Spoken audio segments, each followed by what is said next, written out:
Pursuit of happiness, the American dream.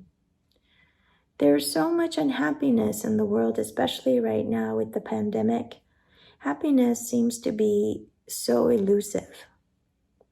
People are searching and seeking, but many are not finding the happiness they seek.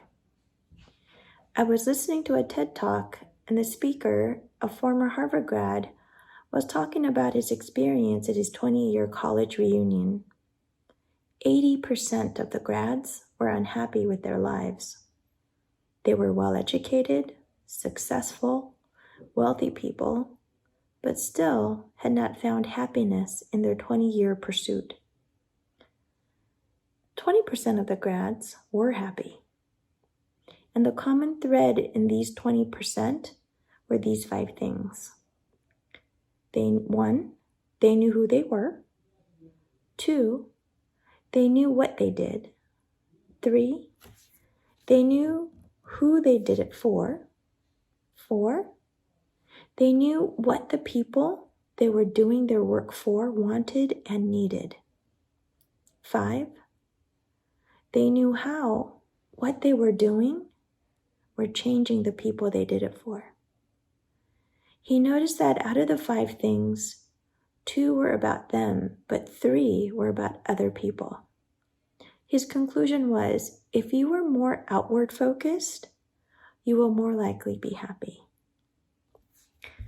When we are happy, we release serotonin, endorphins, oxytocin, and cortisol, our stress hormone, decreases.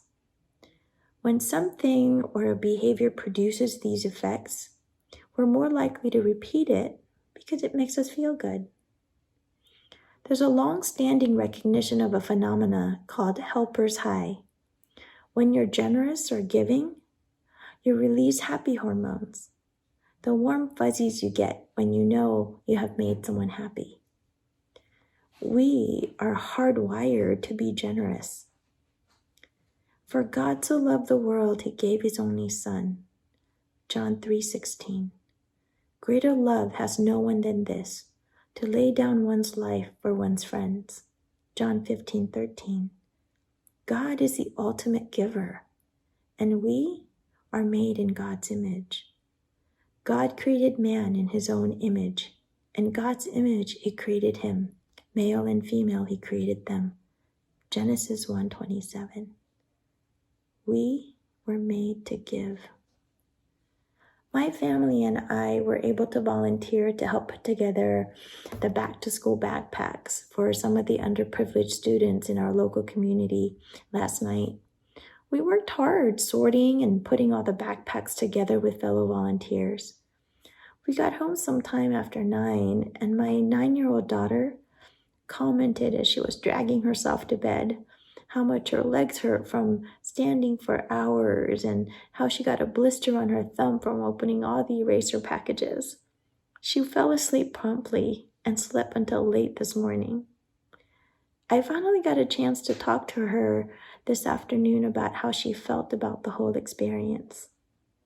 She told me she was happy, thinking about how happy the kids getting those backpacks would feel. If she was one of those kids and someone did something like that for her, she would be so happy. It made her feel glad inside to be able to do something like that, and she would like to do something helpful again. Happy childhood hopefully will lead to happy adulthood. That's what we as parents, more than anything, want for our children, right? To be truly happy, to find their American dream. Not just to pursue an elusive dream, but to live it. I hope you can answer the 5 questions to happiness. Who are you? What do you do? Who do you do it for? What do people you do what you do want and need? How are they changed by it? True happiness comes from giving, just as God has given everything for us. I pray that you can stop chasing after happiness, but be able to live it and truly be happy, the way God meant for us to be. Have a blessed day.